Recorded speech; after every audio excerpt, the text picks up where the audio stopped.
রেলপথে electric traction ও উচ্চগতির rail সংযোগ চালু পরিকল্পনা গ্রহণ করেছে সরকার। দেশের যোগাযোগ ব্যবস্থাকে এক আধুনিক, নিরাপদ ও অত্যন্ত দক্ষ কাঠামোর উপর দাঁড় করাতেই এই সাহসী পদক্ষেপ নেওয়া হয়েছে। কেবল আধুনিকায়নই নয়, দেশের প্রতিটি জেলাকে রেল যোগাযোগের সুবিশাল নেটওয়ার্কের আওতায় নিয়ে আসার এই মহাপরিকল্পনা হাতে নিয়েছেন নীতি নির্ধারকরা। একই সঙ্গে দেশের প্রধান প্রধান সমুদ্র ও স্থলবন্দরগুলোর সঙ্গে রেল সংযোগ সম্প্রসারণের মাধ্যমে বাণিজ্যিক ব্যবস্থায় গতি আনার এক নতুন দিগন্ত উন্মোচিত হতে যাচ্ছে। 11 জুন বৃহস্পতিবার জাতীয় সংসদে 2026-27 অর্থ বছরের প্রস্তাবিত বাজেট উপস্থাপনকালে এসব যুগান্তকারী পরিকল্পনার কথা তুলে ধরেন অর্থমন্ত্রী আমির খসরু মাহমুদ চৌধুরী। অর্থমন্ত্রী তার বক্তব্যে স্পষ্ট করেছেন, বর্তমান সরকার রেলওয়ের সক্ষমতা বৃদ্ধিতে বদ্ধপরিকর। এর পাশাপাশি প্রতিবেশী দেশগুলোর সঙ্গে আন্তদেশীয় সংযোগ আরও জোরদার করার লক্ষ্যে বিভিন্ন উন্নয়ন প্রকল্প বাস্তবায়নের কাজ চলছে।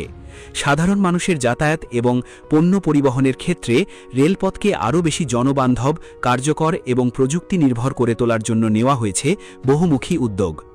দেশের সাধারণ মানুষের দীর্ঘদিনের প্রত্যাশা পূরণে অর্থমন্ত্রী জানিয়েছেন, এখন থেকে দেশের প্রতিটি কোণায় অর্থাৎ সকল জেলাতে পৌঁছে যাবে রেলের চাকা।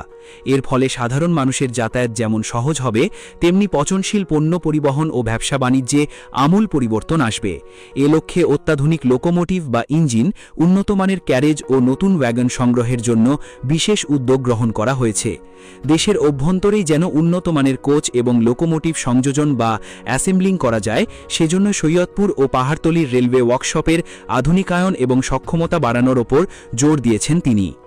রেলপথের আধুনিকায়নের অংশ হিসেবে অর্থমন্ত্রী জানিয়েছেন, এখন আর শুধু সিঙ্গেল লাইন নয়, বরং ডুয়াল গেজ ডাবল লাইন নির্মাণের দিকে নজর দিচ্ছে সরকার।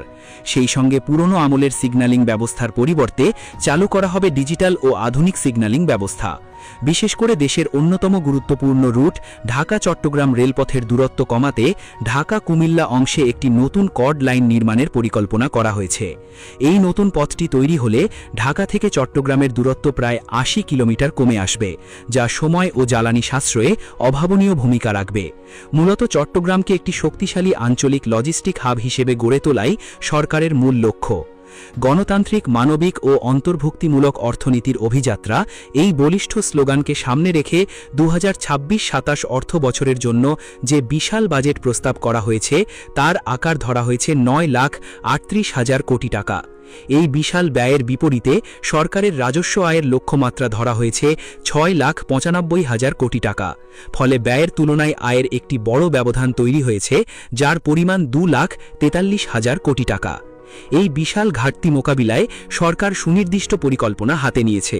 পরিকল্পনা অনুযায়ী 1,16,000 কোটি টাকা সংগ্রহ করা হবে বৈদেশিক ঋণ ও অনুদান থেকে। অন্যদিকে অভ্যন্তরীণ ঋণ থেকে সংগ্রহ করা হবে 1,27,000 কোটি টাকা। এই অভ্যন্তরীণ ঋণের বড় অংশই আসবে দেশের ব্যাংক ব্যবস্থা থেকে, যার লক্ষ্যমাত্রা নির্ধারণ করা হয়েছে 1,12,000 কোটি টাকা। এছাড়া সঞ্চয়পত্র ও অন্যান্য উৎস থেকে আরও 15,000 কোটি টাকা সংগ্রহের পরিকল্পনা করা হয়েছে। এই বিশাল বাজেট বাস্তবায়নের মাধ্যমে সরকার দেশের অর্থনীতিকে নতুন উচ্চতায় নিয়ে যেতে চায়। প্রস্তাবিত বাজেটে দেশের মোট দেশজ উৎপাদন বা জিডিপির আকার ধরা হয়েছে 68,30,024 কোটি টাকা। সাধারণ মানুষের নাভিশ্বাস তোলা মূল্যস্ফীতিকে 7.5% নামিয়ে আনা এবং অর্থনৈতিক প্রবৃদ্ধির হার 6.5% উন্নীত করার এক কঠিন অথচ সম্ভাবনাময় চ্যালেঞ্জ নিয়েছেন অর্থমন্ত্রী।